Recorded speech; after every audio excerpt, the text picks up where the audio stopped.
les dimanches, rejoignez l'aventure 1000% pour être 1% meilleur à chaque épisode.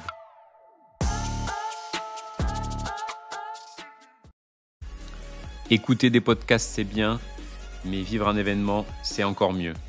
L'équipe de 1000% a eu le plaisir de participer à l'édition 2025 à Lyon du Sommet de l'Hypersanté. C'est l'événement référent sur la longévité, un lieu, mais aussi un moment exceptionnel pour rencontrer des gens inspirants et qui nous tirent vers le haut. L'opportunité de rencontrer des experts, des médecins, des chercheurs, des entrepreneurs dans le domaine de la longévité, mais aussi des passionnés comme vous et moi. C'est vraiment une expérience à 1000% autour d'un objectif commun, vivre mieux et plus longtemps. On se donne rendez-vous au Sommet de l'Hypersanté en 2026. On voudrait remercier notre partenaire Pharos. Saviez-vous que notre alimentation moderne est jusqu'à 4 fois moins nutritive que celle de nos ancêtres ? Pourtant, le foie de bœuf est l'un des aliments les plus riches de la planète. Seulement 7 grammes suffisent à couvrir une grande partie de nos besoins en vitamines et minéraux. Le problème, nous avons perdu l'habitude d'en consommer. C'est là que Pharos intervient avec son haché révolutionnaire. Un mélange savoureux de 80% de viande de bœuf nourrie à l'herbe et 20% d'abat. Pas de compromis sur la qualité, chaque lot est testé en laboratoire pour garantir sa richesse en micronutriments et oméga 3, tout en restant exempt de polluants comme les métaux lourds ou pesticides. Ça régale. Dans le cadre de notre partenariat, la marque offre aux auditeurs 4 steaks 3 étoiles avec votre première commande de haché Féroce. Pour en profiter, il suffit de l'ajouter à votre panier et d'utiliser le code 1000% sur la page de paiement. Lien et code en description. Salut tout le monde, aujourd'hui on reçoit TomTom, comment ça va? Ça va et vous les gars? Bah ça va, on est très content de se faire ce 1000% avec Pierrot, comment ça va?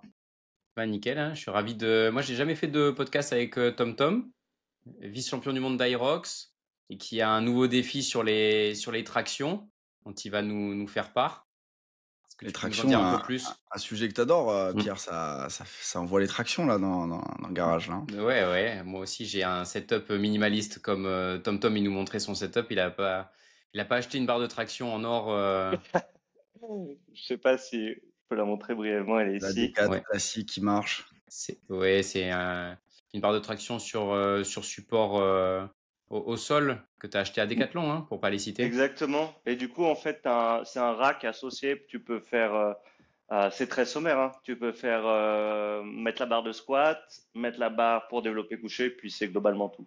C'est un half rack, voilà, chercher le terme. Ok, ouais. Je crois Ouais, que tu c'est ça. m'apprends quelque chose.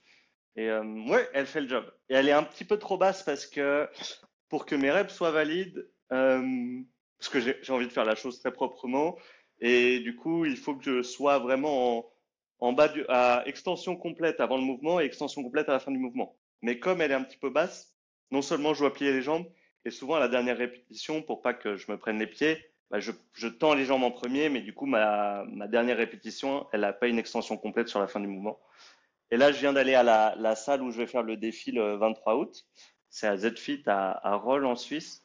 Et on a justement placé la barre pour qu'elle soit juste suffisamment haute pour que tu n'aies pas à plier les jambes et faire des extensions complètes à la fin de chaque série. Mais pas trop pour que tu n'aies pas non plus à sauter pour aller l'attraper à chaque fois, quoi.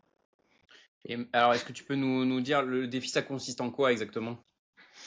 Ça consiste en, je souhaite battre le record de Goggins. Lui, il avait fait 4030 tractions. Euh, il avait fait Plus grand sur nombre de 24. tractions en 24 heures, hein. Alors, bah, à l'époque, du coup, c'était le record du monde. Il avait pris le record du monde sur 24 heures comme ça. Et maintenant, le record du monde, c'est encore une autre personne qui l'a prise. Moi, ça m'intéressait de m'attaquer à celui de Goggins et d'essayer de le faire en 12 heures. Et l'autre contrainte, c'est de me laisser seulement 50 jours de préparation, parce que pour moi, ça reste une side quest, c'est pas un objectif principal. Je le fais pendant la off-saison parce que bah, y a plus de compétition Aerox, donc c'est le moment pour moi où je peux me rattaquer un peu à mes challenges débridés et faire une autre activité physique que j'aime bien. Et puis voilà, globalement c'est ça. Est-ce que 4030 tu peux tractions en 12 heures. nous replacer le contexte, un peu ce que tu fais, voilà, ton palmarès, et ouais, une petite présentation, pour nous Ouais. dire un peu où tu es. Donc moi, tonton Tom Tom, j'ai 30 ans, je suis ingénieur en data science et En ce moment, je fais un doctorat en sciences du sport et en intelligence artificielle. Ça me prend beaucoup de temps, mais j'adore ça. Et à côté de ça, ben, j'adore m'entraîner. Je suis quelqu'un qui touche un petit peu à tout. J'ai commencé à m'entraîner à 21 ans, après mes études en classe préparatoire. Et à ce moment-là, déjà, je mélangeais un peu tout, le cardio et la musculation. C'était surtout une époque où on disait que c'était impossible de progresser dans les deux. Moi, ça m'intéressait de tester de mon côté et aussi d'une approche un peu santé, parce que je trouve que c'est super important, non pas d'être capable juste de soulever des charges lourdes, mais d'avoir des poumons et un système cardiovasculaire fonctionnel.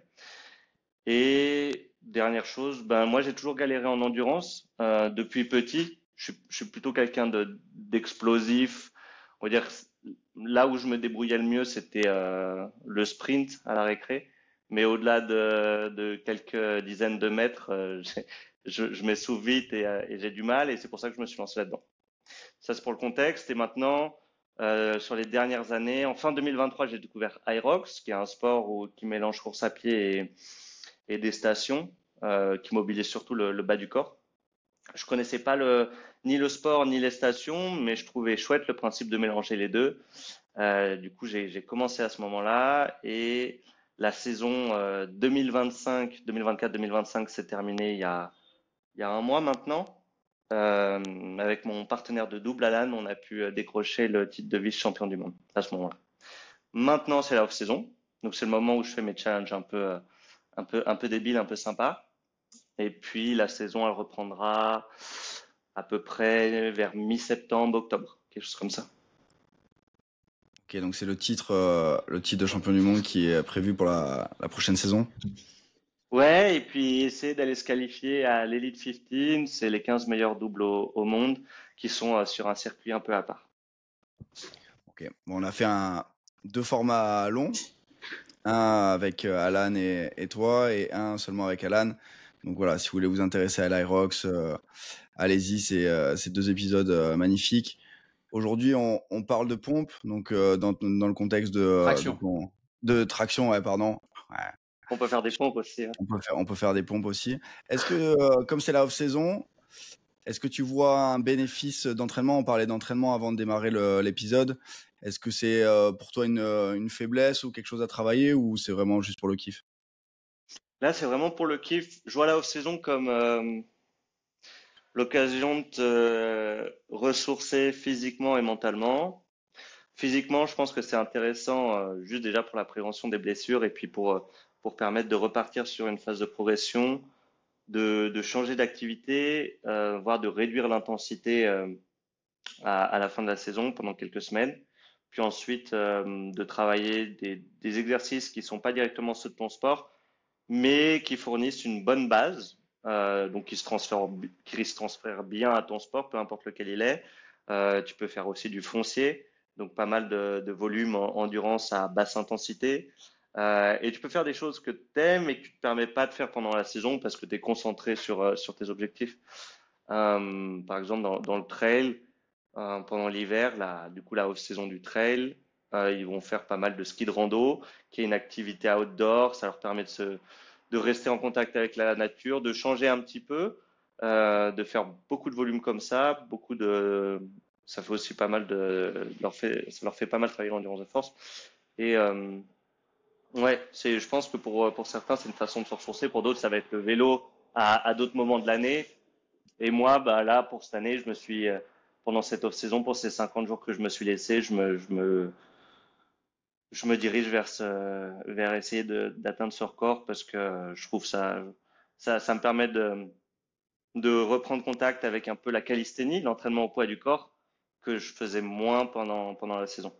Et comme pour moi, c'est un peu mon kiff de toucher un petit peu à tout, ben, ça me permet de renouer avec ce côté. C'est un peu tes premiers amours, la calisthénie. Comment tu pourrais décrire la traction? Quelle place ça avait dans ton entraînement, et ouais, comment tu ressens ce type d'exercice? Ouais, exactement. Bah, en fait, quand j'ai commencé à m'entraîner, ce qui m'a dirigé vers les activités physiques que j'allais faire, c'était la simplicité des choses que je pouvais mettre en place n'importe où. qui soit simple et une sorte d'entraînement un peu minimaliste. Donc la course à pied parce que tu as besoin juste de basket, peu importe si tu voyages, peu importe où tu es. Et l'entraînement au poids du corps, donc des pompes, des tractions, des dips, parce qu'en fait, tu n'as pas besoin de grand-chose. Les pompes, tu as juste besoin d'une surface où tu peux t'allonger pour la faire. Les tractions, il faut un appui, mais en fait, une branche d'arbre ou une porte, ça fait l'affaire, selon quoi, si t'as rien. Et du coup, oui, c'est comme ça que je me suis mis au sport. Là, dans ton Clair. entraînement, pour ton défi, Ouais. tu choisis de travailler que de la pronation, que en supination. C'est quoi un peu ta philosophie sur l'entraînement pour le défi? J'ai pas énormément de marge parce qu'en fait, si tu veux, c'est une sorte de course contre le temps. J'ai 50 jours de préparation pour réaliser 12 heures, qui est un volume stratosphérique par rapport à ce que j'ai fait pendant la saison, parce que j'avais beaucoup diminué ces entraînements au poids du corps. Donc c'est un peu comme si, alors certes, j'ai continué à faire de l'activité physique, mais pas quelque chose qui se transforme bien aux tractions. Ouais. C'est un peu comme si tu prends un gars qui a un passif en course à pied, il n'a pas trop couru ces derniers temps, ça fait 1 an qu'il n'a pas trop couru, et tu lui dis, bah là, il faut qu'il fasse un ultra, on va lui faire ouais, un 120 km, quelque chose comme ça. La diagonale des fous. Et alors, ça va être moins que la diagonale des fous, parce que là, je pars sur 12 heures, et la diagonale, elle prend pas mal de temps. Il faudra regarder pour les premiers, mais c'est un petit peu de moins de 30 heures, je crois. Donc là, on est quand même sur un effort qui est moindre, mais avec les mêmes contraintes il y a que 50 jours pour te préparer.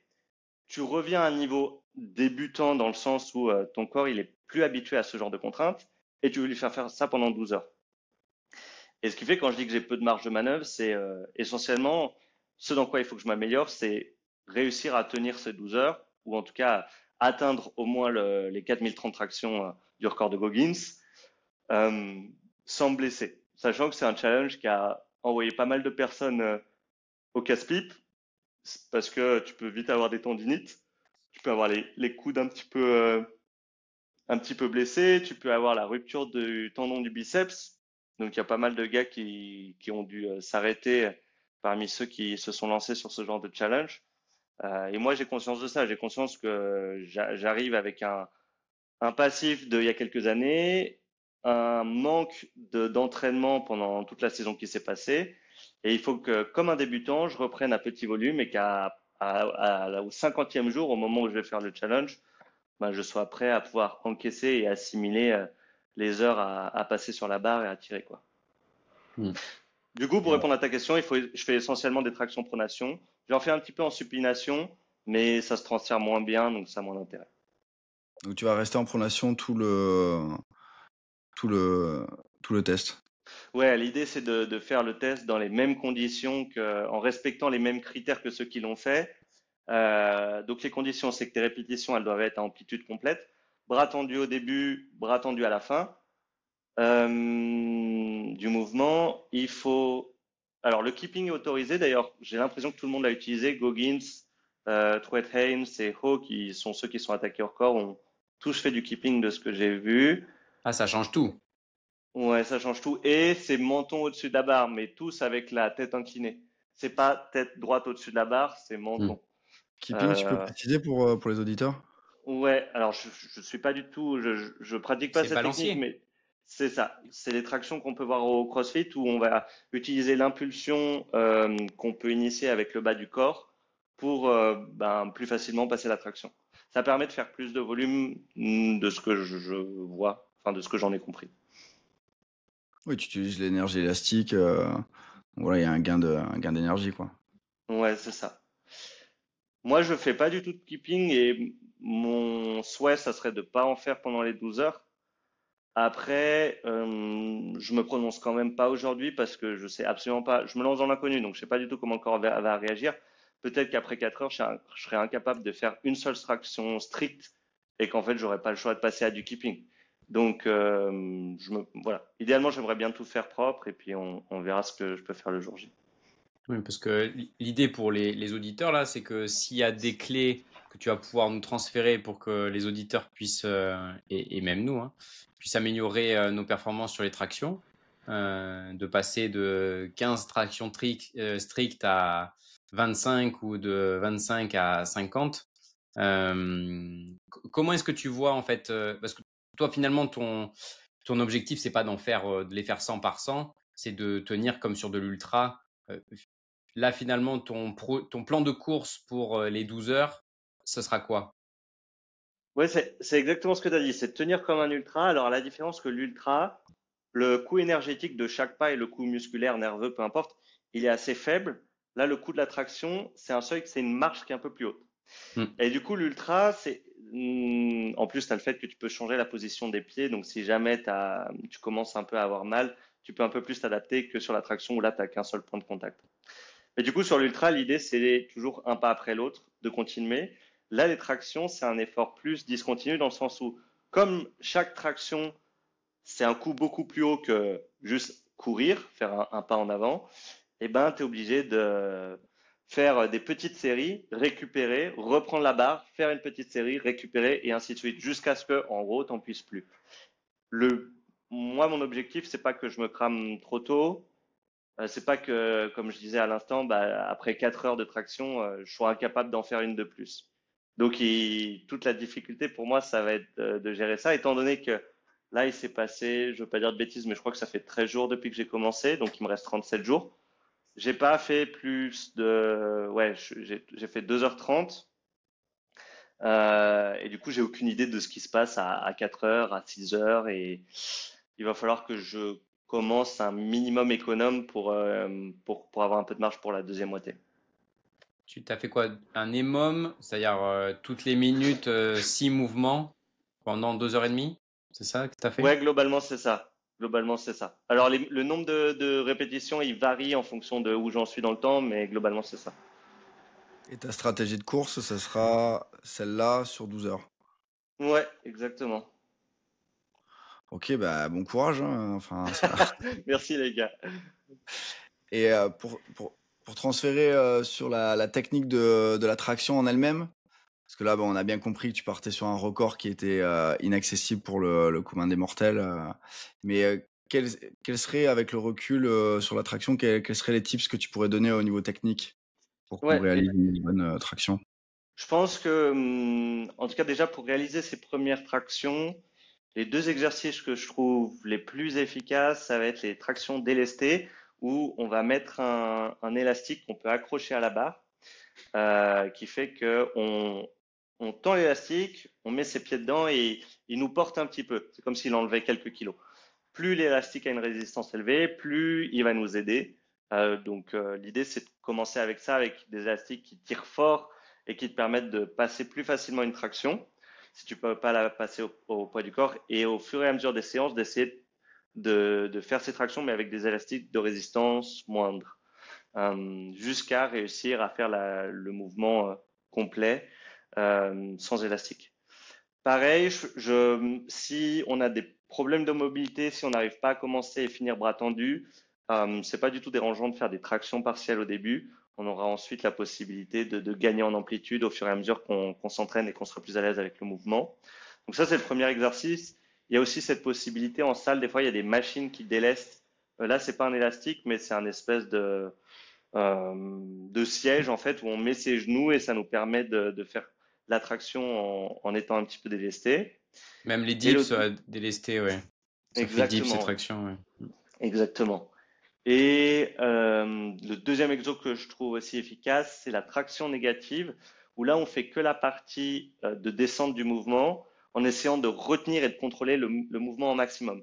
Donc on fait pas la partie concentrique, surtout si on peut pas la faire, on met une box qui nous permet d'attraper la traction, la barre de traction, on se met en position haute et puis on contrôle le mouvement pour faire la descente jusqu'à ce qu'on soit de plus en plus à l'aise, on arrive à en faire plusieurs. Le but, c'est de faire une surcharge progressive, c'est partout pareil, c'est-à-dire d'augmenter légèrement, mais toujours un petit peu, le nombre de répétitions qu'on fait ou la résistance, de sorte à ce que on continue à stimuler le corps et qu'il puisse s'adapter. Et prévoir de temps en temps, comme c'est un exercice quand même qui coûte pas mal, et aussi aux articulations, surtout si on en fait peu, de se laisser des semaines de récupération où là, on va faire un volume moindre, la moitié du volume d'entraînement qu'on fait d'habitude, afin d'assimiler les dernières semaines, de laisser la possibilité au corps de se régénérer, puis de repartir sur un cycle de progression ensuite. Ça, c'est la première traction. Je suppose que la plupart des auditeurs qui nous écoutent, ils arrivent à passer leur première traction et ils en sont plus tellement là, surtout s'ils écoutent le podcast.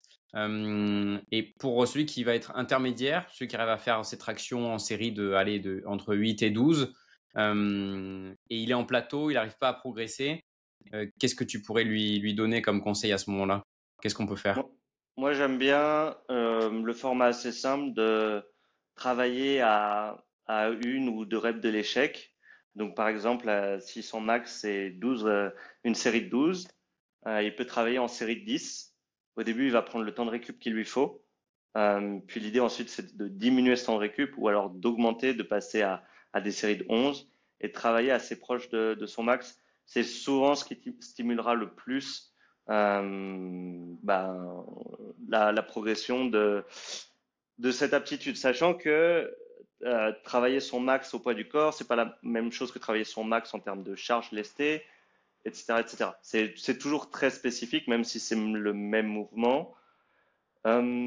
Ensuite, si on identifie qu'il y a une partie du mouvement qui est notre facteur limitant, que ce soit la montée ou la descente, ben on peut spécifiquement travailler ça. Si c'est la montée qui nous pose problème, on peut se mettre un élastique qu'on attache à un poids qu'on laisse au sol. On se met l'élastique autour des épaules. Et du coup, lorsqu'on sera en phase de montée, en position haute, c'est là où l'élastique exercera le plus de résistance. Ça nous permettra de bien travailler cette partie. Voilà. Et Et je mets à la place de oui, l'auditeur qui peut dire que la difficulté, elle se passe à la montée pendant la traction. ouais. Ça peut être plutôt à la descente. Tu as des exemples de gens qui perdent de l'énergie sur le retour? En fait, j'ai les exemples de personnes qui ont du mal, ou bien en phase tout en bas du mouvement, de pouvoir relancer une fois Mm. qu'on est à extension complète. Et j'ai des personnes enfin, en tout cas dans les parcs de street, je vois qui ont un peu plus de mal sur la partie montée, ou alors qui font pas l'amplitude complète à ce niveau-là. Donc je Qui passe pense, plus le menton. c'est ça, par exemple. Il passe plus le menton au-dessus de la barre sur la fin du mouvement. Donc c'est peut-être le premier tiers, le tirage de partir d'en bas et le dernier tiers pour monter le menton au-dessus de la barre. Peut-être Exactement, travailler ouais. les partiels, ce serait intéressant à ce moment-là. Oui, du coup, on peut découper le mouvement en trois parties et s'intéresser juste au tiers du haut, au tiers du bas et faire, en tout cas, rajouter du volume juste sur cette partie à la fin de ta séance d'entraînement afin ouais, de t'améliorer là-dessus, quoi. Et si on fait déjà des tractions, tu vois un intérêt de faire des tractions délestées avec élastique quand même? Moi, je le vois au niveau de la mobilité. Si on voit que, par exemple, moi, le fait de plus en faire, je touchais plus l'extension complète de mes tractions. Du coup, j'ai repris l'élastique pour réintégrer cette partie de manière progressive, étant donné que c'est une amplitude que j'explorais plus, bah, je suis plus adapté pour et je peux plus facilement me blesser. Donc, je le fais avec l'élastique en termes d'échauffement. Ça me permet de réapprendre le chemin pour faire l'extension complète doucement et puis ensuite je le fais au poids du corps. Donc ouais, je pense que les élastiques ils peuvent toujours être intéressants. Ensuite, on peut juste les utiliser en termes d'échauffement. Donc simplement, moi c'est un peu ça là, comme je fais des tractions tous les jours. Les lendemains si j'ai eu l'opportunité de faire beaucoup de tractions la veille, je commence sur la barre, je suis un peu tout rouillé. Je sens que les articulations elles grincent un peu, les muscles ils ont du mal à se chauffer. Les 20 premières minutes sont difficiles. Et du coup, à ce moment-là, je trouve que ça peut être pratique. Je l'ai pas trop fait ces derniers temps, mais je pense, si je suis en difficulté, c'est ce que je ferais, c'est de remettre l'élastique sur la barre et de me réchauffer doucement comme ça. Parce que moi, ma plus grosse difficulté, comme on disait, c'est comme un débutant en course à pied qui est pas habitué aux impacts de la course. Bah, moi, c'est la même chose. J'ai une faible capacité de tolérance pour l'instant à faire beaucoup de traction. Et du coup, mon plus gros danger, c'est de me blesser. Donc, il faut que je prenne le temps qu'il faut pour réussir à faire le volume.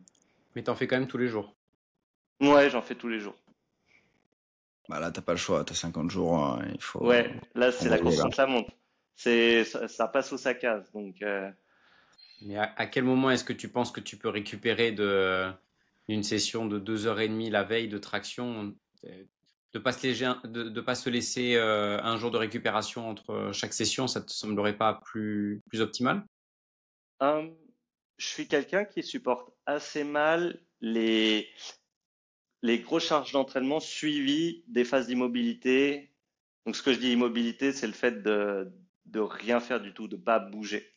Et du coup, qu'est-ce qui me permet de bien récupérer? C'est ou bien de faire de la mobilité en juste tel quel, ou bien de faire quelques exercices, ou bien de refaire l'exercice spécifique que j'ai fait la veille. C'est juste que je vais le faire beaucoup moins. Ça Ok. reste de la récupération pour moi. C'est un peu comme si tu as fait. Tu fais du hmm, fractionné et le lendemain tu fais ta zone 2 en trottinant quoi. Mais ça pourrait être même ta zone 1. C'est-à-dire, Hmm. tu vas courir à. Moi, ça m'arrivait hein, d'aller. T'es pas au niveau de la marche, mais t'es juste au-dessus, à l'allure juste au-dessus où ben, t'es en mode course, c'est peut-être du 8 km heure. Et en fait, ça me fait beaucoup plus de bien que de passer ma journée entière à bosser sur l'ordi et rien d'autre, quoi. Ça fait sens. Et du coup, pour l'instant, je considère la même chose avec les tractions. C'est-à-dire que j'ai meilleur temps de faire des mini-séries le lendemain d'une grosse journée de traction que rien du tout. Ouais. Et est-ce que tu pourrais me convaincre sur l'intérêt de faire des tractions? Hum, je pense, peu importe ton sport, ce qui est intéressant avec les tractions, c'est que c'est un exo polyarticulaire, donc tu vas travailler non seulement plusieurs groupes musculaires, mais en plus, c'est le fait de les faire travailler entre eux qui est assez intéressant. Pour l'Aerox, pour des personnes qui n'en font jamais, je pense qu'il y a un grand intérêt parce que tu as quand même quelques moments de tirage. Tu as le sled pull, tirer le traîneau, et tu as ton grip qui va être utilisé lors des farmers carry. Mais également, en fait, il sera un petit peu entamé par l'exercice précédent qui est le rameur, si tu n'es pas très détendu avec la rame. Et puis, en général, sur les autres exos, ça se transfère pas beaucoup, mais c'est toujours intéressant d'avoir, je pense, un haut du corps qui est développé à ce niveau-là. À mon niveau, ça n'a absolument, je pense, pas d'intérêt de faire ce genre de challenge. Moi, c'est parce que mentalement, ça me fait plaisir et ça me ressource. Parmi en tout cas mes concurrents, je fais partie des athlètes, on va dire, les plus lourds et les plus développés du haut du corps. Donc, c'est pas ce dont j'ai besoin pour performer en aérox. C'est plutôt parce que c'est la off-saison que je me permets de faire ça. Et donc il y a un schéma de tirage, mais il y a un schéma aussi polyarticulaire où tu engages aussi la sangle abdominale. Enfin, c'est vraiment un exercice très complet, hein. Exactement. Très complet pour le haut du corps. Et l'intérêt, alors, on a vu de se délester, ça t'as plutôt un intérêt pour toi pour débutant et ou le travail de mobilité pour être moins contraignant et ou échauffement. Et le lest, comment est-ce que tu l'intégrerais dans l'entraînement de quelqu'un? Je pense que le laisse, il est intéressant si tu veux gagner en force au niveau du dos, des avant-bras. Il est, je pense, je dirais à utiliser avec parcimonie parce que on peut, en tout cas, de mon expérience personnelle, j'ai l'impression qu'on peut facilement se blesser dès qu'on se laisse. Peu importe avec quoi, moi j'utilisais une ceinture de laisse, puis je mettais mes poids là-dessus. Donc là aussi, je pense être assez vigilant sur ton échauffement. Mais je trouve il est intéressant à ce niveau-là pour gagner en force ou peu importe, hein, tu peux te lester légèrement et faire des séries de 10 reps. Donc ça va plus te faire gagner en puissance. Et de nouveau, si tu as une partie du mouvement qui te pose plus de difficultés, que ce soit le haut ou le bas, en fait, tu vas très vite le voir quand tu es lesté. Donc ça peut être l'occasion de travailler juste cette partie lestée, de nouveau en étant en chauffant bien et en faisant en sorte de le faire au poids du corps. Et lorsque tu te laisses, bah, d'augmenter progressivement les poids avant de mettre ta charge maximale avec laquelle tu veux travailler. Euh, mais pour moi, le laisse, c'est une façon d'accélérer ta progression euh, lorsque tu es sur des séries jusqu'à 15 répétitions, on va dire. Par contre, c'est aussi un accélérateur de blessure. Donc, à toi de bien jauger à quel moment tu l'intègres ou pas. Là, étant donné que, comme je disais, bah, je fais quand même pas mal de traction par rapport à ce que je suis capable d'assimiler, d'encaisser. Je vais pas trop m'amuser à mettre du lest parce que ça pourrait mettre de l'huile sur un feu qui en est à son tout début. Je vais essayer de limiter un maximum l'inflammation et du coup, je vais pas trop m'amuser à me lester. Parce que, finalement, là, on discute de deux cas de figure complètement différents. Il y a ton entraînement de maintenant où tu as une capacité de récupération articulaire et tendineuse qui va être limitée par la durée de ton projet et par le fait que tu veux progresser que sur ça pendant 50 jours. Ça, c'est un cas de figure très particulier. Il faut bien différencier ça de ce que tu évoques en termes de si on peut se permettre de faire entre guillemets que 2 voire 3 sessions de traction dans la semaine. Là, on peut peut-être se lester, mais encore comme tu disais, bénéfice emmerdement pas intéressant quoi finalement. C'est Bah, ça? ouais, en fait, plus tu vas devenir fort, moins tu auras ce problème. Parce que du coup, tu pourras jouer avec les incréments de charge facilement. Mais moins moins t'as fait de lesté, plus tu devras être prudent parce que la simple charge que tu vas ajouter, elle te mettra beaucoup plus de contraintes au niveau mécanique, au niveau articulaire. Donc au début, je pense qu'il faut être d'autant plus vigilant ou avoir des petits incréments de charge. Tu vois, ce qui n'est pas forcément évident, surtout si c'est toi qui amènes tes poids au parc de street workout. Moi, c'est ce Mm. que je faisais. Bah, j'avais pas le luxe de pouvoir prendre plein de petits poids de 1 kg. Mais dans l'idéal, je pense que c'est ce qu'il faut faire parce que ça te permet de dire, ah ben non, là, peut-être 10 kilos, c'est un peu trop, je vais mettre 8. Mm. Ou de dire, ben, je veux passer mes tractions à 30 kilos, mais je sens que, voilà, il faut que j'ai une étape intermédiaire, je l'ai fait à 27,5 kilos, tu vois. À partir de quel moment tu mets du lesté? Il faut être capable de faire 15 ou 20 tractions d'affilée avant de s'aventurer sur ce type d'exercice, non? Ouais, ça dépend beaucoup des personnes. En fait, tu as des personnes qui pourront faire facilement 15 répétitions. Enfin, on va prendre deux personnes qui font avec la même facilité 15 répétitions. Tu en as une qui a un profil beaucoup plus endurant et l'autre beaucoup plus puissant. Celle qui a le profil puissant, en fait, elle pourra facilement intégrer du lest sans trop avoir de difficulté. Celle qui fait ses 15 répétitions alors qu'elle est au même niveau au poids du corps que l'autre, mais elle a un profil beaucoup plus endurant, en fait, elle va être tout de suite en galère dès qu'elle va ajouter un peu de poids. Donc ça va être à toi de mesurer ça, mais je trouve que 15 répétitions, c'est une belle règle générique au poids Oui, du corps. ça permet d'être un révélateur aussi des faiblesses sur le geste technique, quoi. Exactement, ouais. Mais finalement, si on veut passer de ces fameuses 10 tractions et passer le cap et passer à 20 tractions, il y aurait que de l'augmentation du volume. Tu as parlé de la réduction du temps de repos tout à l'heure, d'augmenter forcément, de ne pas être à l'échec à chaque série, d'être proche de l'échec, mais pas à l'échec pur. Comment est-ce qu'on pourrait, quels seraient les moyens de progresser sur ce mouvement-là? Ouais, du coup, moi je suis plutôt, il y a souvent deux écoles, moi je suis plutôt adepte du volume que de l'intensité. Mais enfin, en soi, on pourrait progresser, peu importe le chemin qu'on prend pour aller vers ces 20 tractions. J'aime bien travailler proche de l'échec et faire au moins 3 séances par semaine. Là, c'est pas du tout ce que je faisais évidemment pendant la off-saison parce que ma priorité c'était Aerox. Mais pour quelqu'un, en tout cas pour qui c'est sa priorité, je pense que c'est un minimum 3 séances par semaine. Je pense que c'est bien. Quitte à, si elle n'arrive pas à faire ses séries proches de l'échec, à ce qu'il y ait une séance où elle fasse la moitié de son max sur les séries pour récupérer.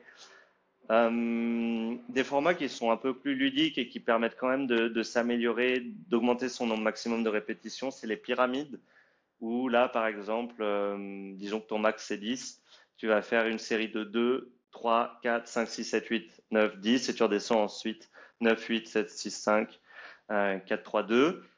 Avec le temps de récup, c'est à toi de l'adapter, de faire en sorte que tu aies peu de récup lorsque les séries sont faibles et puis un peu plus de récup quand tu es proche de ton max. Euh, Essentiellement ça. Et puis, si par contre, ben, pour les personnes qui n'ont pas envie de faire des tonnes et des tonnes de traction, comme on disait, pourquoi pas intégrer du lesté, ça les aidera. En tout cas, ça se transférera bien si elles sont à 10 tractions max. Ça les aidera bien à passer à 12 tractions, puis 14. Par contre, plus tu progresses en termes de nombre de répétitions au poids du corps, moins les gains que tu vas faire en force Oui. lestés ils se transféreront sur ta progression.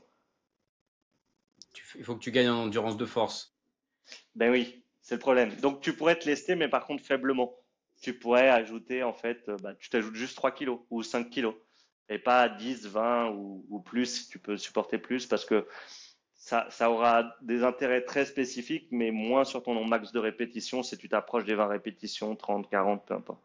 Dans le cadre de notre partenariat avec Nutrien&Co, on est heureux de vous proposer moins 10% sur tout le site avec le code podcast10. Il y a un code en description. Retour au podcast. Et quand tu dis que tu es adepte du volume, quel serait le volume de traction à inclure dans tes séances pour toi pour qu'il y ait un vrai impact?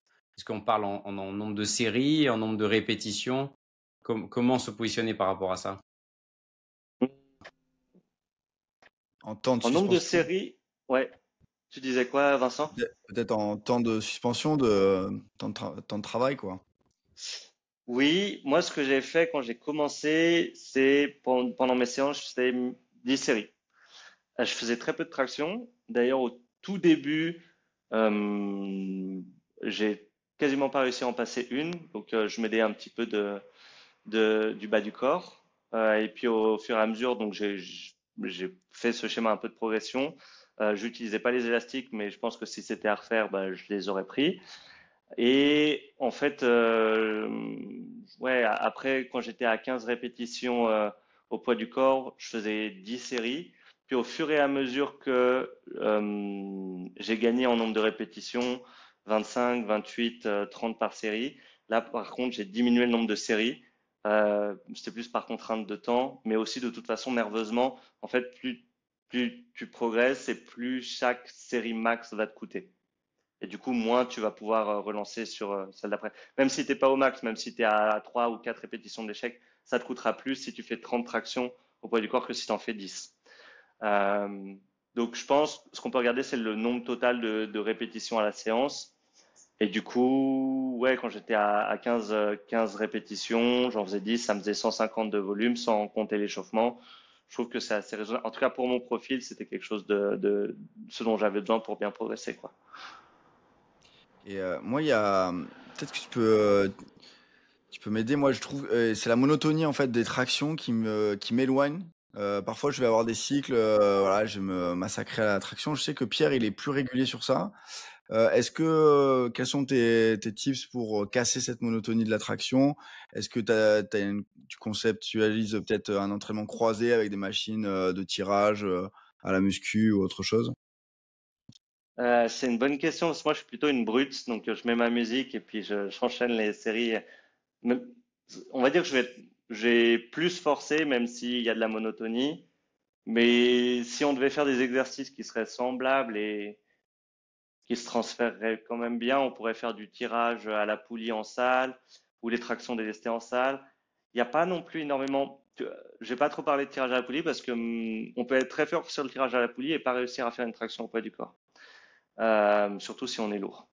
Et du coup, c'est des exos qui permettent de maintenir certaines composantes, mais qui sont pas non plus, qui se transfèrent pas ultra bien non plus. Il faut savoir que la traction, en tout cas, moi, je considère que c'est un exercice assez ingrat parce que tu mets beaucoup de temps à progresser dessus. Par contre, tu les perds très très vite. Euh, donc, peut-être le plus simple, si tu finis par t'ennuyer et te lasser de traction, c'est de passer sur un autre cycle en fait. Tu acceptes de régresser un moment là-dessus sur ce mouvement, mais c'est pas grave en fait. Tu l'as planifié, donc ça fait partie de ton processus et tu sais que dans 4 semaines, 2 mois, dans 2 blocs d'entraînement, en fait, tu t'y remettras. Tu recommenceras un peu plus bas, ça faut l'accepter, mais c'est pas grave, ça fait partie du process. Puis ensuite, tu reprendras vite déjà les gains que tu avais fait et ensuite, tu essaieras de gagner 1 ou 2 reps en plus, quoi. Et du coup, tu fais des mésocycles. Comment tu vois ton entraînement, ta planification, par exemple, si on parle que de la traction, sans forcément parler de tes 50 jours, mais pour transposer à tout le monde, comment tu envisagerais une planification logique pour qu'on puisse progresser? Euh, alors, dans ma configuration particulière des 50 jours, où je démarre à petit volume et à la fin, il faut que je finisse à 12 heures, Ça me demande d'être vachement à l'écoute. En fait, si j'ai prévu de faire 1000 tractions aujourd'hui, mais qu'après 200, ça tire de tous les côtés, je sens que je vais pas réussir à tenir sans me blesser ou développer une tendinite, en fait, je suis obligé de réduire la voilure. Donc, je suis en, en pleine adaptation tous les jours. Et à l'inverse, si je me sens bien par rapport à ce que j'avais prévu, bah, j'en profite pour faire plus de répétitions. Sachant que là, ma récupération, elle est pas ouf. Donc, parce que avec le boulot, avec la thèse et les programmes, en ce moment, j'étais à 6 heures de sommeil en moyenne. Je sais que j'ai besoin de plus si je veux optimiser mon entraînement. Je suis pas dans ce cas de figure. Donc, en fait, j'accepte de faire moins que ce que j'avais initialement prévu. Je pense que ça, c'est la première chose, c'est vachement s'écouter sur ce type de mouvement parce qu'une fois que tu es blessé, ça peut vraiment t'handicaper et t'empêcher de continuer à faire du volume. Mais pour une personne qui a le temps qu'elle faut pour développer ce mouvement, ce que je conseillerais, ça serait d'essayer de. Alors, je vais donner une règle générique, ça s'applique évidemment pas à tout le monde et il faut être un peu à l'écoute de soi. Il y en a qui pourront faire beaucoup plus, il y en a qui feront moins, mais essayer d'augmenter ton volume, ton nombre de répétitions totales sur la séance de 10 à 15% d'une semaine à une autre, je trouve ça pas mal, si tu arrives à faire ça. Si tu arrives à faire plus, pourquoi pas continuer. Et puis tu vois, ça se trouve peut-être pour toi 20%, ça va être bien. Et puis cette règle, en fait, elle va évoluer aussi en fonction de ton niveau. Peut-être qu'au début, avec les progrès du débutant, tu vas pouvoir augmenter de 30%. Puis en fait, ensuite, tu vas te heurter à un plateau et tu vas être obligé de réduire cette progression à 10%, d'inclure peut-être plus de semaines de récupération où là, tu vas deload, tu vas diminuer ta charge. C'est un peu des tests et c'est assez à individualiser, mais partir sur cette règle de 10-15, c'est assez raisonnable. Ça me fait penser aux règles de Blaise Dubois sur l'augmentation de la charge d'entraînement en course à pied, d'augmentation du volume de la distance en course à pied parcourue par semaine, d'une semaine à une autre. C'est ce qui préconise aussi. Ouais, alors du coup, la clinique du coureur qui est faite, enfin, Blaise Dubois s'en occupe, ils font une revue de la littérature scientifique, une veille, et puis il y avait notamment cette règle qui était apparue, et là dernièrement, il y a un papier qui est sorti en 2025 où il montre qu'en fait, ce qui est vachement important, peut-être plus que cette augmentation sur la semaine, c'est ton volume à la séance. Si tu fais une sortie longue, je ne vais pas dire les détails et il faut que je relise le papier, donc je ne vais pas vous sortir de chiffres, mais c'est à quel point tu as déjà fait une sortie longue de cette envergure les derniers temps qui va te permettre ou pas de prévenir la blessure. En gros. Est-ce que c'est un événement pense... exceptionnel, c'est ça que tu veux dire? Est-ce que c'est un entraînement Oui, exceptionnel ou est-ce que c'est un entraînement lambda?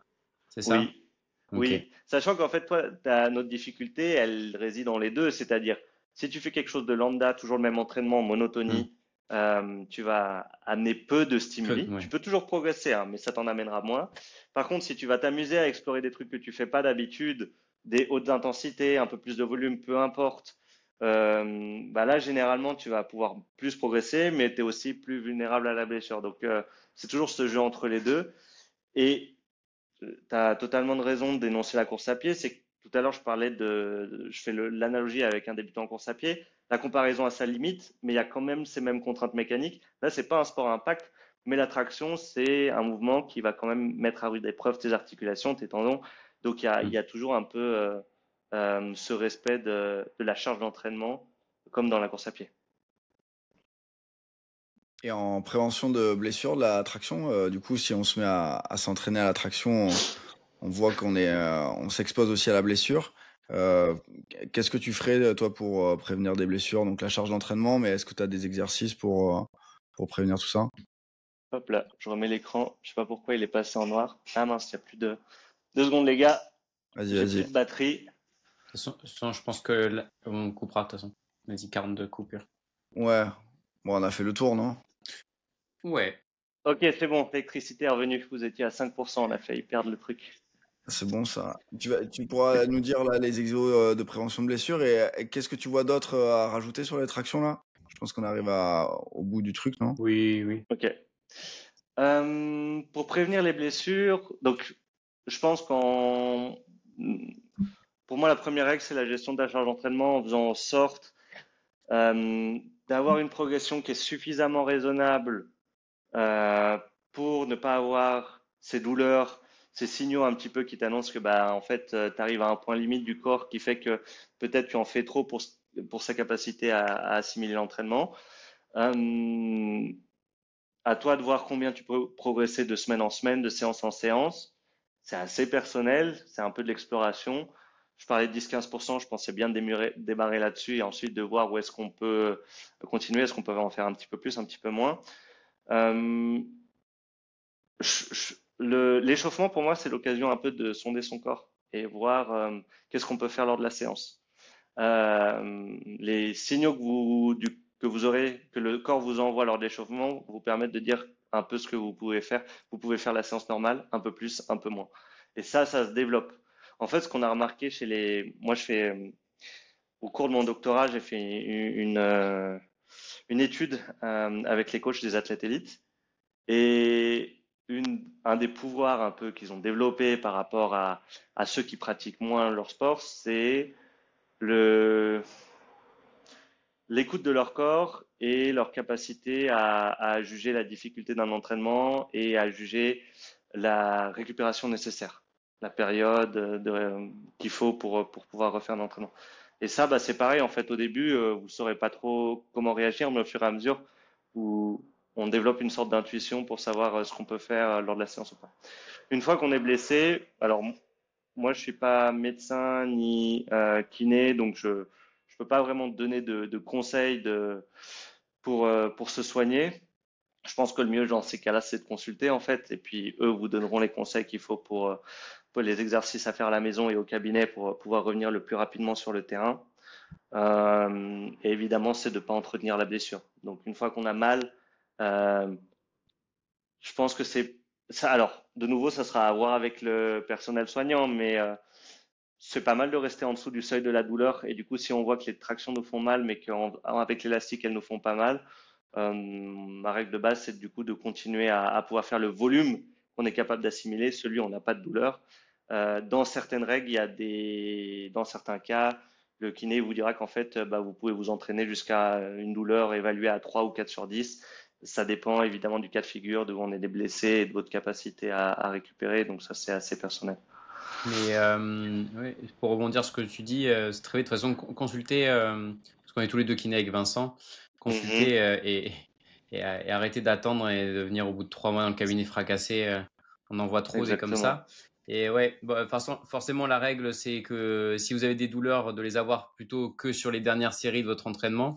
Parce que si vous les avez dès la première série, c'est forcément gage d'une charge qui est beaucoup trop importante, que ce soit en termes de poids ou d'intensité ou de nombre de répétitions.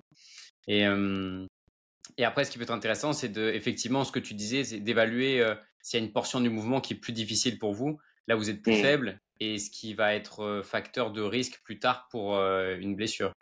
L'autre chose, c'est de savoir, si vous faites des tractions en compétition, bon, ben forcément, d'avoir la traction complète, c'est un indispensable. Mais si vous l'avez pas, si votre objectif c'est pas forcément de la compétition, mais si c'est plus du renforcement musculaire et de la muscu et on va dire esthétique et athlétique, d'avoir une traction complète avec des verrouages complets, c'est sûr que ça fait beaucoup plus de contraintes mécaniques sur l'articulation de l'épaule, du coude, que de venir pas finir le mouvement complètement. Après, c'est sûr que c'est un choix et c'est débat aussi, hein. Mais c'est comme faire des full squats, ça expose beaucoup plus de faire des full squats et d'aller chercher une amplitude complète plutôt que de faire des demi-squats. Tout dépend de ce qu'on cherche. Si c'est du gain musculaire, c'est de la performance, si c'est lié à votre sport. Mais des fois, peut-être qu'on s'expose beaucoup plus à des contraintes mécaniques en ayant un mouvement très très complet. Qu'est-ce que tu en penses, Vincent? Ouais, non, mais de toute façon, c'est intéressant, mais ce que tu disais sur la connaissance de soi, bah, c'est une clé, hein. Garder en tête que la douleur, c'est en fait le corps qui communique et c'est pas forcément lié à une blessure ou à une lésion structurelle. Souvent, les gens, ils sont un peu inquiets en se disant: «J'ai mal, je suis en train de me reblesser». Bah, je sais pas moi, à vue d'œil comme ça, j'ai peut-être 80% de patients que je soigne qui ont rien aux imageries, hein, qui ont d'énormes douleurs parce que l'alerte, elle est actionnée. Et donc voilà, la douleur, c'est aussi une façon de prendre conscience, d'augmenter nos consciences de notre corps, de qui on est, et d'être une meilleure version après cette blessure. Donc voilà, passionnant. Et, Il faudra qu'on fasse un épisode sur la douleur aussi, hein, tu vois. et oui, Super intéressant, ouais. ouais, c'est tellement vaste cette histoire de la douleur. Et comme on parle de blessure, de douleur, tout à l'heure en off, et je t'ai coupé, Tom, parce que je voulais justement que tu nous en parles plutôt pendant le podcast. Tu nous parlais de ta vision de l'entraînement et tu disais que pour toi, ce qui primait du triptyque nutrition, récupération et entraînement sur la performance, c'était vraiment cette charge d'entraînement. Est-ce que tu peux revenir dessus? A été coupé. Petit débat interne avec Vincent. Alors, est-ce que les exercices d'isolation peuvent avoir un intérêt sur la progression en traction? Et je pense que non. Mais voilà. Parce que peut-être 20%, ça peut aider, mais 80% du temps, en fait, c'est plutôt adaptation de la même gestuelle. Et travailler soit délesté pour travailler un peu plus l'endurance, soit de se lester pour travailler un peu plus la force. Tout dépend de ton manque. Et Et il tu a faire dit, des Tom Tom, hein, mésocycles de toute là-dessus. façon, de faire des exercices de musculation comme du tirage à la poulie ou faire du biceps curl. Ça s'éloigne du mouvement en soi de la traction, qui est un mouvement polyarticulaire où il y a vraiment un engagement du quasi corps entier, enfin du haut du corps jusqu'au bassin en tout cas. Et, Ouais. Le tirage à la poulie verticale, quand même, c'est quand même l'exo le plus proche et qui ressemble. Et d'ailleurs, ça fait travailler beaucoup le schéma de tirage. La différence, et je ne l'avais pas compris de suite, entre le tirage à la poulie, à la poulie haute et traction, c'est qu'en traction, en fait, vous tirez votre poids, mais vous tirez pas le poids de vos avant-bras. mais ça- Et au tirage à la poulie haute, vous tirez toute la charge que vous avez choisi. Donc, mettons, si vous faites, moi je fais 75 kilos. Quand je fais mes tractions, en fait, je tire pas vraiment 75 kilos. Je tire 75 moins le poids de mes deux avant-bras. Tu vois, Vincent, ou pas? Ouais, je vois. Ouais. Alors que si je mets 60, et c'est pour ça que le tirage à la poulie haute 75 kilos, en fait, ça me paraît vachement plus lourd. C'est parce que c'est pas le même effort. Voilà. Ouais, et il y a aussi un changement de point fixe, tu vois, Oui. qui change la nature du geste. Mmh. Mes mains restent fixes à la traction alors que c'est pas le cas sur la Ouais. poulie. Donc il doit avoir un changement aussi sur le truc. Moi, je vois beaucoup l'interaction haut du corps et le corps, le gainage, tu vois. Oui, Il n'y oui, a pas oui. du tout sur la L'engagement. poulie. Et je pense que c'est ça la difficulté de la traction. Et on craque, oui, parce qu'on a une perte de force haut du corps. Mais il y a aussi cette notion de gainage qui est ultra centrale dans la traction. Mm. Et on n'a pas parlé comment travailler sur différentes prises. Moi, je pense que c'est intéressant, hein, tu vois, souvent on me pose la question. Moi, je dis de faire un maximum de prises, c'est créer un maximum de stimulation. Donc, ouais, moi, j'aime bien avoir plusieurs prises quand je travaille mes tractions. Oui, bien sûr, tu ne travailles pas le même schéma. Bah, c'est juste qu'en supination, tu vas beaucoup plus engager le biceps brachial forcément et tu peux avoir une meilleure activation du grand dorsal dessus. En tout cas, moi, c'est le ressenti que j'ai quand je le fais. Et après, tu as moins grande fatigue du biceps brachial quand tu es en neutre aussi. Donc, ça dépend de quel est ton point faible Et par contre, ça fait plus travailler le brachio-radial quand tu es en pronation et en neutre, et moins le biceps brachial. Donc, ça dépend des points forts et des points faibles de ce que tu veux travailler. Il y a un truc que j'aime bien faire moi au cabinet, c'est des fois je me suspends, tu vois. Je pense que ça peut être aussi intéressant Ouais. pour ceux qui ont un facteur limitant de travailler le Mobilité. grip. Ouais, mobilité, Mobilité, grip. travail de grip, tu vois. Je tiens, je m'agrippe et j'essaie de tenir le plus longtemps possible. Je m'explose les avant-bras. Ça peut être aussi Mais tu t'exposes. à quoi? À être plus fort? en- Non, mais tu t'exposes parce que c'est une position de faiblesse. La position complètement déverrouillée, bras tendus. Donc, il faut l'amener aussi progressivement, comme tout au final. Ouais, Hein. ouais. Donc, Mais je me sens pas ça peut trop se faire faible, tu délester. vois. Je me sens pas trop faible dans cette position. C'est plutôt, tu vois, je sens pas de faiblesse. Toi, tu veux dire faiblesse d'épaule, mais moi, j'ai l'impression que vraiment ça me charcute les avant-bras et le grip. Et je trouve que c'est un très bon exercice de grip, tu vois. Ouais, mais c'est sûr, mais tu le fais à un bras ou deux bras? Ouais, je suis à deux bras, mais je peux le faire à un bras, mais c'est pour le Mm. fun. Mm. Mais plutôt de rester longtemps en suspension, c'est peut-être une qualité qu'on a perdue, qu'on travaille peu. Oui, oui. Et donc, on le retrouverait qu'en faisant des tractions, mais en l'isolant, peut-être juste un travail de suspension, ça pourrait être. Tom Tom, Et bon, les gars, on a continué le débat, nous. Hein. Ouais, parfait. Désolé, il y a le portable qui a lâché, je sais pas pourquoi. tout va bien. Bien mis à charger. Inquiète. Et ouais, et du coup, peut-être rajouter des scapular pulls, que vous pouvez vous entraîner à le faire en position basse et je vais faire juste des tractions d'omoplate, que ce soit délestées, en machine. Voilà. Et On c'est peut-être. disait un peu de travail en suspension. Est-ce que toi, ça t'y verrait un intérêt dans le renforcement du grip Tu parles à moi ou à Pierre? Bah, À toi, toi. Tom Tom, ouais. La suspension, ouais, je trouve ça aide pas mal. Moi, par exemple, pour Aerox, au début, j'étais limité sur mon grip avec le Farmer Carry, la station de marche du fermier. Alors que je faisais des tractions et je suis plutôt quelqu'un de nouveau, en fait, je suis plus quelqu'un d'explosif d'endurance. Donc, même l'endurance du fort, j'avais du mal. Et j'ai travaillé avec la suspension, mon grip, euh, avec des séries de 3 fois 45 secondes, puis 3 fois 1 minute. Je mettais entre 30 et 40 secondes de récup entre chaque suspension et augmenter au fur et à mesure son temps de soutien comme ça. Je trouve que ça aide bien. Ok. Et quand je fais faire des tractions, je vois qu'il y a des schémas différents. Tu vois, il y a des gens qui vont plutôt partir en flexion de hanche pour stimuler un petit peu la chaîne antérieure et d'autres au contraire qui partent les pieds en arrière. Est-ce que tu as une indication à donner ou pas? Je pense que au début, en tout cas pour les débutants, c'est faire la traction avec laquelle ils sont la plus à l'aise. Et puis l'idée, c'est au fur et à mesure d'intégrer la forme la plus stricte possible, où on va faire bien une amplitude complète, les jambes collées l'une à l'autre, en étant bien gainées, et pouvoir passer au moins le menton au-dessus de la barre, et puis quand on est à l'aise, passer la tête en entier. Ok, donc jambes tendues. Jambes tendues, ouais. Ok. Ça permet d'être bien en un seul bloc, quoi, d'essayer d'être le maximum gainé possible, et puis en fait, ça se retransférera en termes d'énergie sur le haut du corps. Hmm. Ouais, Bon, et bah, surtout, Tom Tom, on l'a pas, on en a que trop peu parlé. Et les scapular pulls, c'est quand même la base, non? Ceux qui sont Oui, faibles en bas du mouvement, de s'entraîner exactement. peut-être même délesté à faire juste des tractions d'omoplate pour venir engager ce socle que sont les omoplates pour vos épaules, quoi.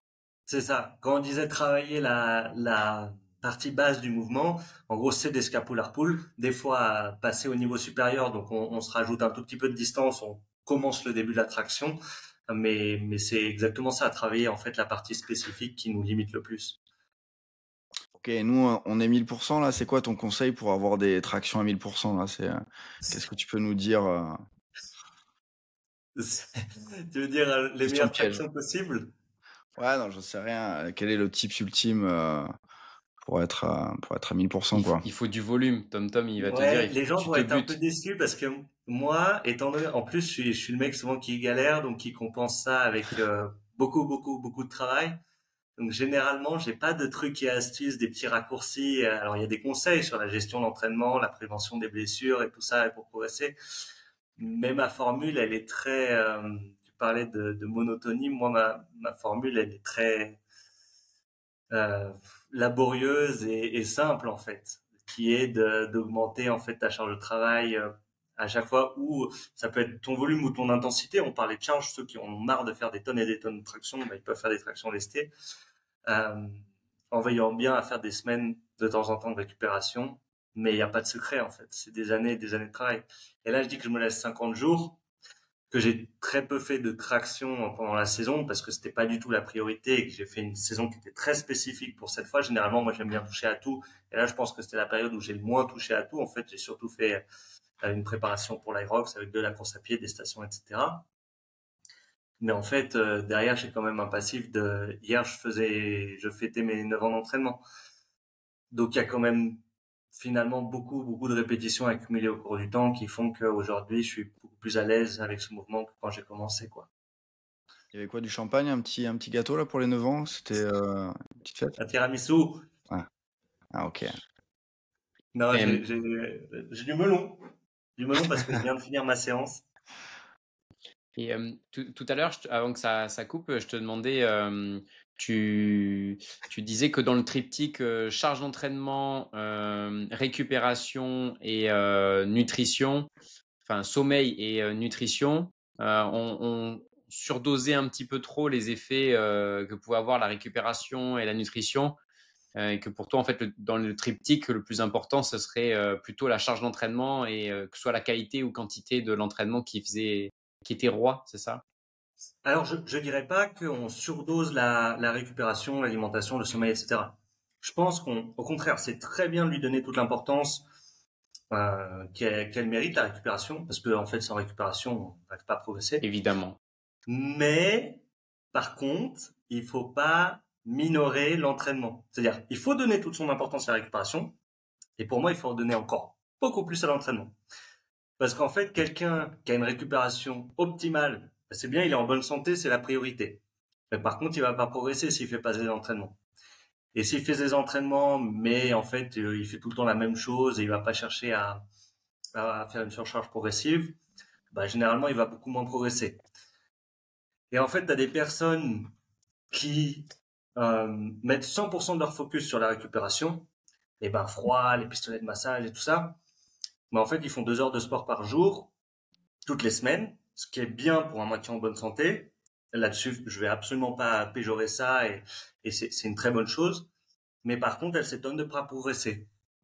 Parce qu'en fait, derrière, elles ont le champ des possibles qui leur est ouvert au niveau de l'entraînement, mais elles peuvent pas le saisir. Ou bien parce que c'est des contraintes de temps, et elles peuvent pas faire plus, ou voilà. Des fois, c'est juste même sans ajouter du temps, hein. La structure de la séance, elle pourrait en faire certaines plus intenses, d'autres un peu moins. Faire justement jouer avec cette courbe de charge d'entraînement, avec des jours high et des jours low. Enfin, il y a plein de possibilités là-dessus. Et c'est vrai que c'est un petit peu là, je disais que moi finalement j'ai pas de quick tips, j'ai pas de secret, d'astuces, de potions magiques. Moi c'est la formule un peu bourrin mais sage, bourrin dans le sens où je fais beaucoup et sage dans le sens où j'essaie pas non plus de me cramer. Mais en fait c'est pour beaucoup de personnes c'est pas sexy d'entendre ça. Et en fait les gens ils aiment bien les formules un peu magiques de récupération, du pré-workout qui va faire qu'elles sont au taquet et oui, il y a une part il y a des pourcentages à gagner là-dessus, mais des fois, il y en a beaucoup plus à gagner sur l'entraînement. Après, ça dépend de la population et les athlètes élites, des fois, en fait, leur marge de progression, elle est plutôt sur l'entraînement parce que cette partie, elle est très bien optimisée, ils font la charge qu'il faut et tout ça. Par contre, eux, des fois, c'est sur des à côté, l'alimentation et tout ça. Surtout quand on va chercher des 0,1%. Mais par contre, pour le débutant, il y a généralement beaucoup plus à faire au niveau de l'entraînement qu'à faire au niveau de la récup, sauf s'il a un mode de vie qui est pas très sain, une alimentation qui est pas très bonne et tout ça. Alors dans ce cas, oui, il y a des choses à changer. Évidemment. De toute façon, c'est le retour, le conseil à 1000%, c'est faire du volume, mettre de la fréquence, passer du temps à s'entraîner. Tu vois, on a fait pas mal d'épisodes sur la science de l'entraînement et on devrait tous avoir des connaissances, et en tout cas apprendre à s'entraîner, c'est la clé pour être en bonne santé et pour performer. Donc, allez-y, cliquez C'est un sur art. tous les... Il y a au moins 25 heures d'entraînement sur 1000%, si ce n'est plus. Donc allez-y, faites-vous plaisir. Mais finalement, la clé, en fait, tous ceux qui performent font beaucoup. Pas de secret. C'est vrai, hein? C'est qu'on a Ouais. interviewé des gars qui font de l'ultra trail, notamment Benoît Girondel, qui nous disait je crois qu'il a fait podium à la Diagonale des Fous. Il a fait gagner 2 fois. Non, Il a et, même gagné, ouais. et il a même gagné, ouais, c'est vrai. Et 35 heures d'entraînement semaine. Ouais. Et 35 heures à la CNCF. Donc, Et 35, 2 fois 35 heures. Il nous a dit, voilà. Et 35 heures de sommeil. Voilà. Voilà. C'est ça. Fini. Rideau. Bon, bah, Et oui, bah, surtout dans l'ultra, en fait. Et puis lui, je pense qu'il a un passif de cycliste, si je dis pas de bêtises. ça. Donc, il est habitué à faire en plus beaucoup de volume au niveau physiologique, métabolique. T'as des, je me souviens, je crois il y a Ludo Pomeray qui nuançait un peu le propos de certains en disant, bah, pour gagner, les 35 heures sont pas forcément nécessaires. Moi, je me suffis de 20. Et en fait, la personne qui l'interviewait lui disait, mais en fait, 20, c'est quand même énormément par rapport à la population, on va dire, générale, quoi. Bien Passer sûr. 20 heures d'entraînement et la récupération qu'il faut pour. Et voilà. Comme quoi, même dans les sports qui demandent le plus de volume, bah, tu peux t'en sortir avec, pour certains, un peu moins de volume et plus de qualitatif. Mais encore une fois, c'est des cyborgs. Quand on les a interviewés, et Ludovic Pomeray est venu sur le podcast, et en fait, il s'est jamais blessé. Il a une longévité dans son sport qui est juste folle. Et en fait, on peut pas calquer. Et en fait, est-ce que tu fais du renforcement musculaire à côté? Non. Est-ce que tu t'étires à côté? Non. Et puis c'était Halloween et il mangeait les bonbons de ses enfants. Et bon, Ouais, et le podcast était sur la longévité, c'était moi j'étais pas sur cet épisode, mais c'était un truc de ouf. Mais donc, alors enfin, voilà, bon. après c'est des extraterrestres aussi, tu vois, je veux dire ce que tu Mais fais comme aussi toi, hein, là. Tom. Voilà, t'as 50 moi, jours je dis. pour faire 12 heures de traction, t'es un monstre, hein. Donc Voilà. Attendez, j'ai pas encore réussi. ouais, mais nous on y croit, donc Et oui. Voilà. Et bon. d'autant plus que il y a une action pour une association, je crois, pour ton défi là. Tu peux en parler vite fait à la fin. Je pense que c'est important Ouais, que merci t'en de m'introduire profites. ça. J'en profite du coup pour présenter le but du challenge. Je le fais pour lever des fonds pour la recherche médicale contre le cancer de l'enfant. Et du coup, j'ai un lien dans ma bio Instagram pour pouvoir participer financièrement, faire une donation pour l'association Imagine for Margot. Et c'est pour ça en fait que je fais ce challenge personnel et pour que les gens puissent participer parce qu'en fait, moi qui fais des tractions, les pour ceux qui ont envie d'être impliqués, et malheureusement ils peuvent pas faire grand chose si ce n'est venir le jour J et m'encourager, mais j'ai fait un challenge collectif où du 23 juillet au 23 août on essaie de cumuler ensemble le plus grand nombre de kilomètres possible. Du coup j'ai fait un challenge Strava pour ça et le lien est également disponible dans ma bio. euh, donc voilà, l'idée c'est de donner le maximum de visibilité pour cette cause qui moi me tient à cœur. Et chacun en participe à notre façon, financièrement ou en courant pour la cause. Magnifique, on mettra tous les liens et puis tu fais ça où là? Tu fais ça chez toi là sur ta barre de traction Décathlon ou tu te mets dans Dans une salle. dans une salle? Bah, malheureusement, non, elle est trop basse. En plus, je suis sur là, la salle, on est sur du 8 mètres carrés. Donc, je vous dis pas les murs vont être empreints de sueur très rapidement, en fait, si je fais 12 heures ici. Je fais le défi le 23 août, le samedi 23 août à Roll, à ZFit, qui est une salle de fitness. C'est des copains qui la tiennent. Ils ont gentiment accepté de m'accueillir. J'y suis allé à l'instant, là, en fait, j'en revenais avant qu'on commence le podcast pour faire une séance là-bas, faire aussi quelques tractions et placer la barre, de sorte à ce qu'elle soit à la bonne hauteur, à la fois pour pas trop basse pour que je fasse une amplitude complète et pas trop haute pour quand même j'arrive à l'attraper. Et les gens sont les bienvenus. La salle est assez grande, donc on peut passer. On fera en sorte d'avoir un petit ravitaillement. Et puis voilà, l'idée c'est de faire ça dans la bonne ambiance. Je ferai également un live YouTube pour ceux qui peuvent Ok. pas venir. Bon bah trop bien, merci Parfait. TomTom, bon courage pour les jours d'entraînement qui te restent et pour le record. Et puis on va se faire un autre petit épisode sur la course à l'Irox. Et donc merci, on était très contents de te recevoir. Trop bien. Bah, merci à vous les gars. Bonne continuation et bon entraînement surtout. Merci. Ciao tout le Ciao, ciao. monde. Salut.